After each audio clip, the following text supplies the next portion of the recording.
So Torsten, welcome to Munich, first of all. Thank you so much. You've already been to the Oktoberfest?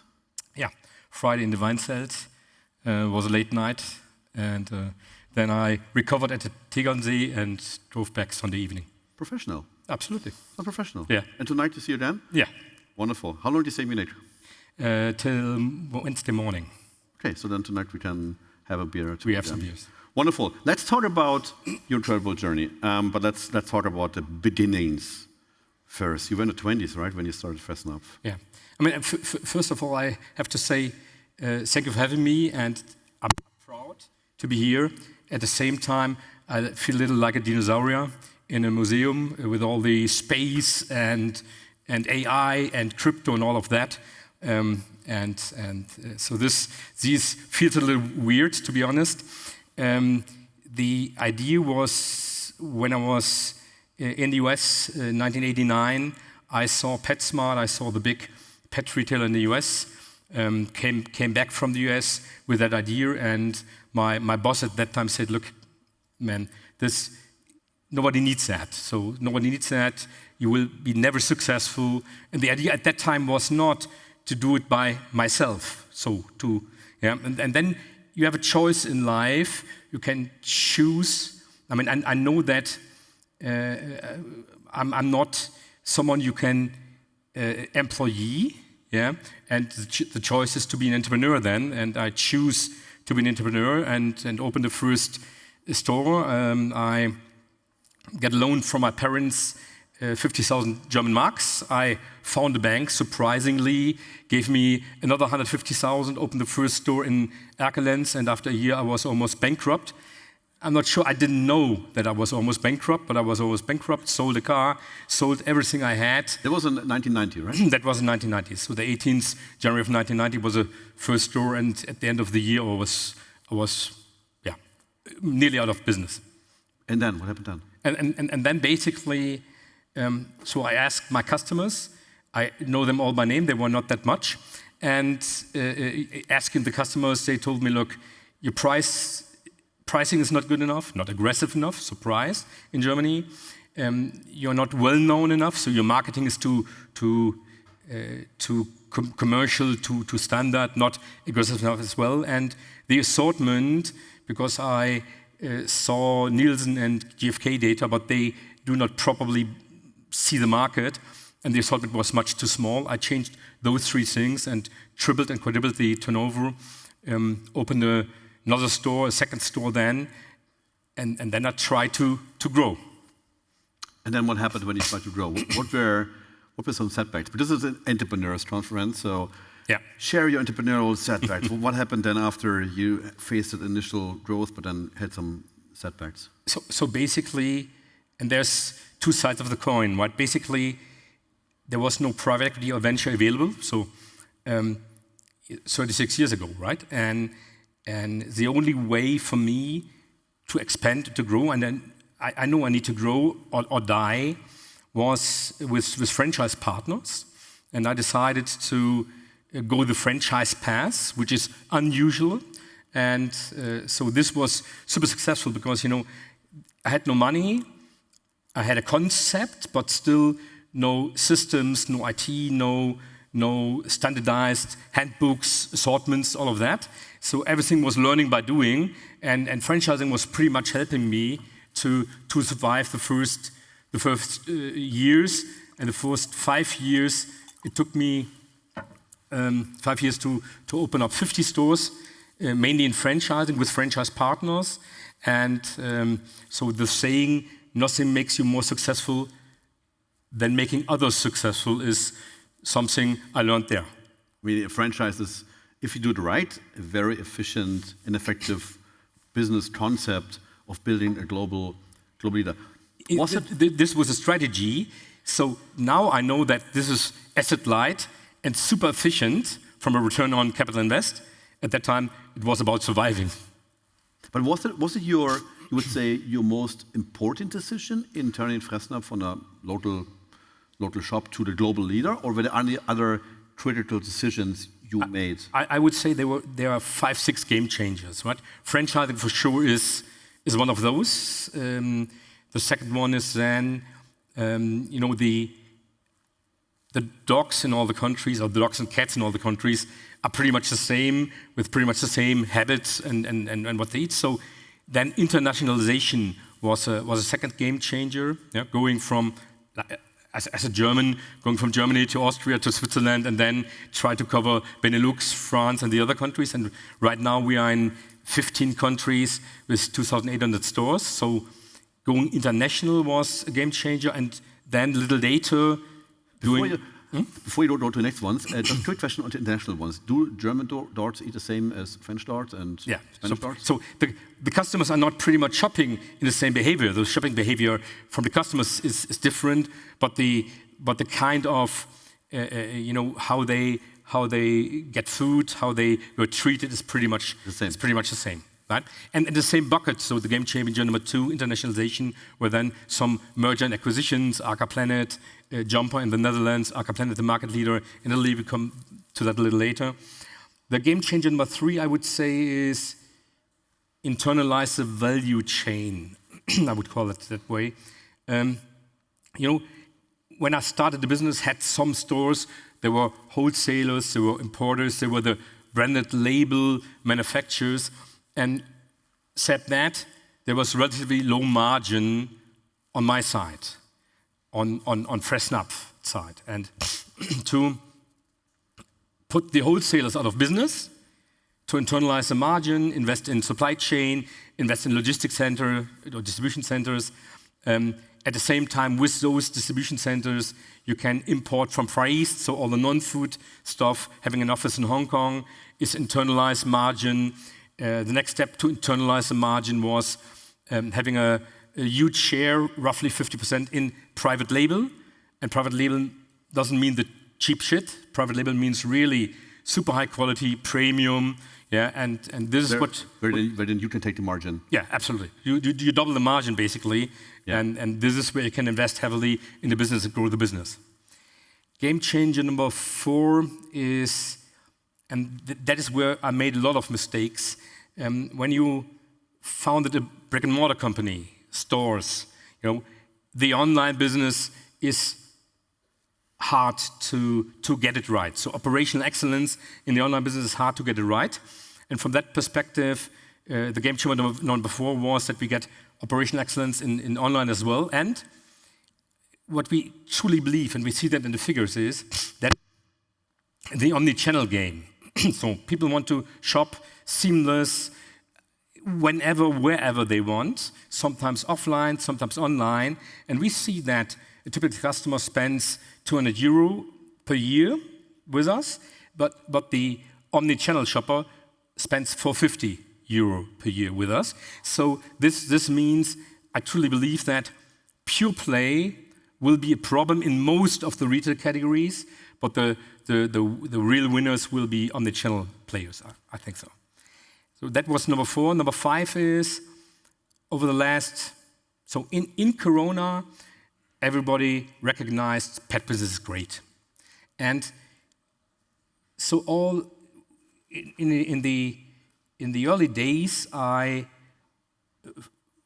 had a fight with, you know, smaller entrepreneurs, with independents, and put them out of business was much easier than what we have right now, because all the PEs, all the venture capital, but most likely the private equity companies love the pet space. And competition over the last 5, 6, 7 years is totally different than it was before. So deep pockets, professionalize the business, and so this, and then the consolidation in the market. On the production side, nobody is interested in wholesale, but on the production side on one hand, and on the retail side on the other hand.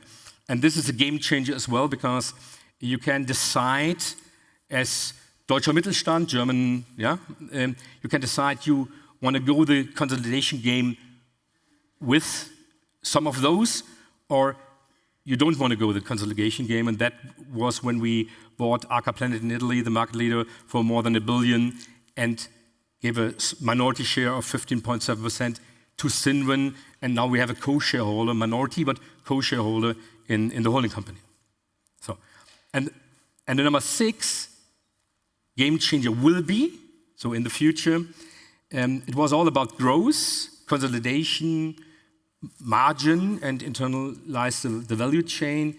The next step will be the IT, data, processes, AI stuff, because it was never that much in my mind and was never in focus to have a great efficiency in the company, and that will be the next step, to create that efficiency with all the tools we have right now to be even more aggressive in the market.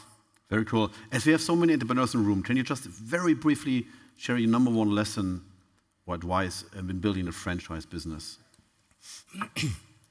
So, I mean, with a franchise business, said that it's a great return on capital invest, because they pay for the store. So the logic behind that is great.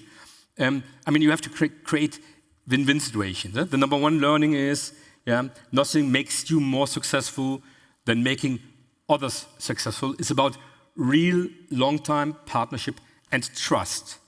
It's the same with suppliers, but it's even more with your franchise partners. And a lot of those franchise partners are millionaires right now, and a lot of franchise partners became friends, right? So have fair terms, make sure Absolutely. everyone's, Yeah. And in good and bad times, and business is always going like that, you have to share the gain and the pain. Yeah. Yeah, speaking about going like that, let's talk about the COVID pandemic. I was on stage here earlier today with a friend, Johannes Rett, who built a Get Your Guide, online experiences platform, and he was obviously massively affected by the COVID pandemic. I assume your business was also pretty much affected. Yeah, or the other way around. How did you deal with it? Yeah, interesting. Yeah.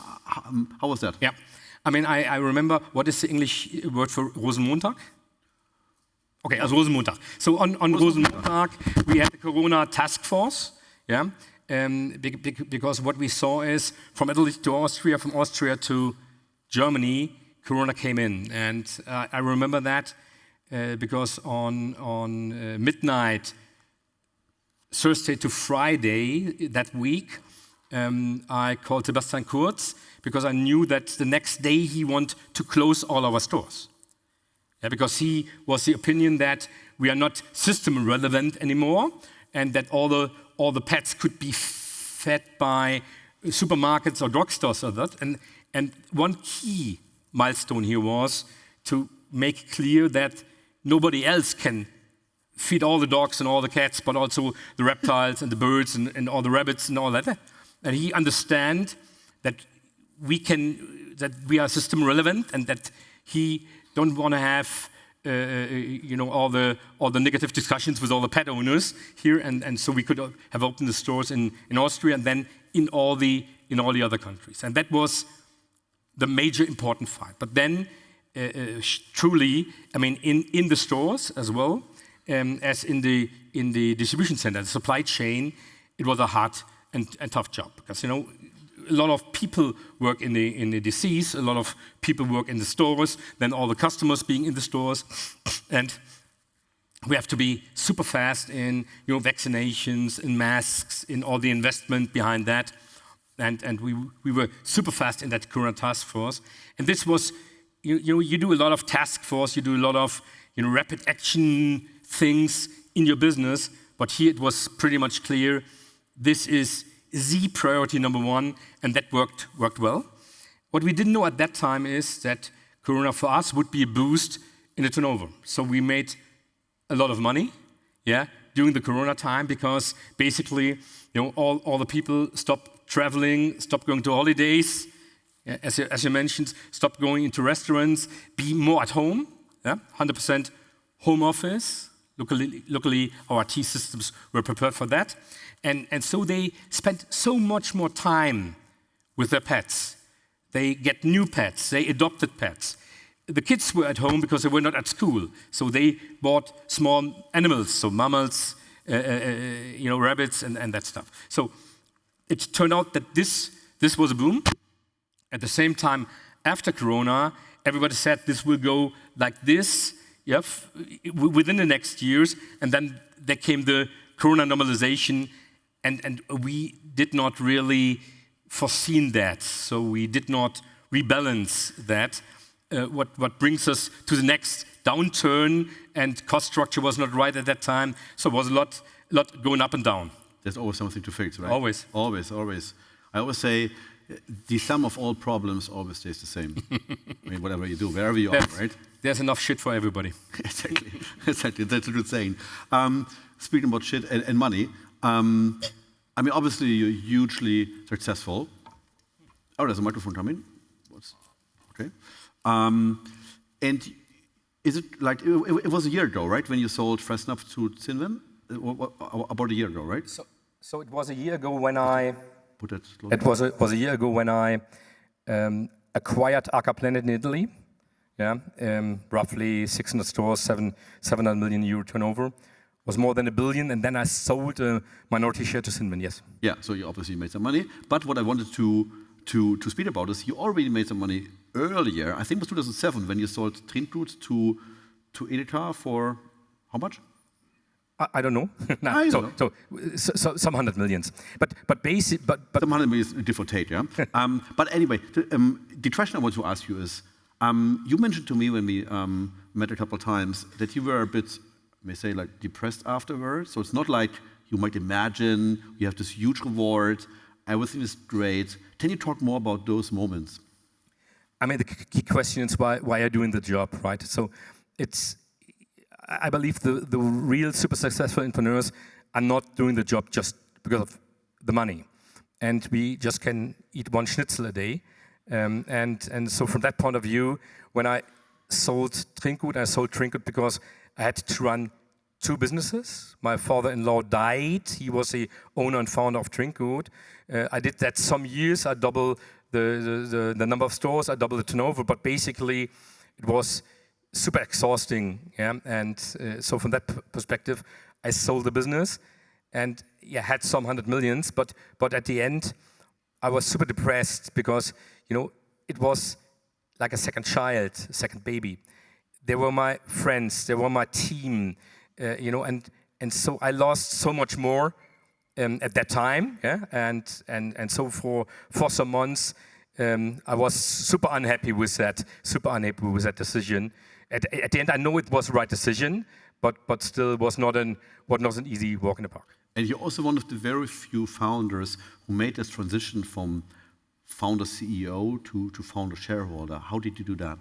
I try to do in a moment. So basically, I'm chairman of the board right now, not CEO for a longer time right now. So I'm 59. I turn 60 next year. My kids, and that was always the hypothesis, will not and should not follow me, and I don't want to go with a rollator through Fressnapf in some years. And the basic idea is to do an IPO in 3 to 4 years. And that means, and at the same time, in doing an IPO, I do not want to be the CEO, explaining stupid investors how to run my business, and they tell me what to do different.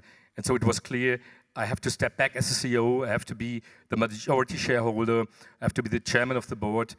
But is it easy for you, that transition, or is it like you are in the office and like, I should do it maybe? Yeah. So I mean, super important is that everybody, stick to his rule.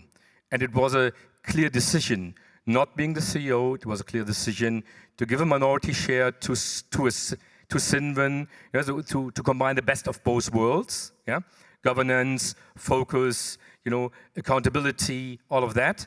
At the same time, the knowledge, the entrepreneurship, the great place to work. On the other hand, the performance culture. So combine the best of both worlds was that decision, and so I have to stick to my rule, to my role as a chairman. Is that always easy? No, it's not. Yeah, but for the last 12 months, I'm on a good path. It's always a process. It is always a process. Let's talk about a topic that I'm sure many of the room are interested in. Oh shit. Oh shit. You know what's coming up? I know what you want to ask. You're also an investor, right?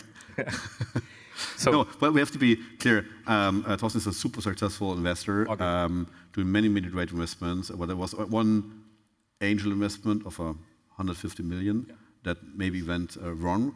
with Mr. Benko. How did that happen? Yeah, good question. So first of all, I fly in slightly different. When I sold Trinkgut, I founded a family office, and within that family office, we did a lot of venture and private equity investment, mainly in the US, because the company Fressnapf is in Europe. So to go into a different country or geographic area was the logic behind that. And we did great investments in a lot of private equity and venture funds there. Then in Asia, then we founded Genui Partners in Hamburg as a private equity fund with some PE guys from Ecoute and some other entrepreneurs. So good story behind that. The other part was the real estate part, to say, look, we are invested in retail, we are invested in indirect, in PEs and ventures and funds. And the other idea was to say, look, let's invest in real estate. And I met René. Like safe investment, safe. Absolute, super safe. And in the best big cities, in top 7 cities in Germany and Austria.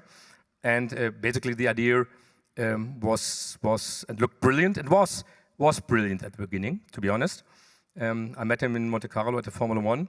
Some friends introduced us to each other. I saw a young man, super ambitious, super hardworking, super fast and intelligent here, and know a lot about retail, about real estate, and so I trust him as an entrepreneur. You have to trust your top team. You have to trust other people, and that's the sad thing of the story. So sometimes you trust someone who not plays fair and fools you, and so it's hard to lose money, but it's even harder to get fooled by someone like that guy. How was he in the 1-to-1?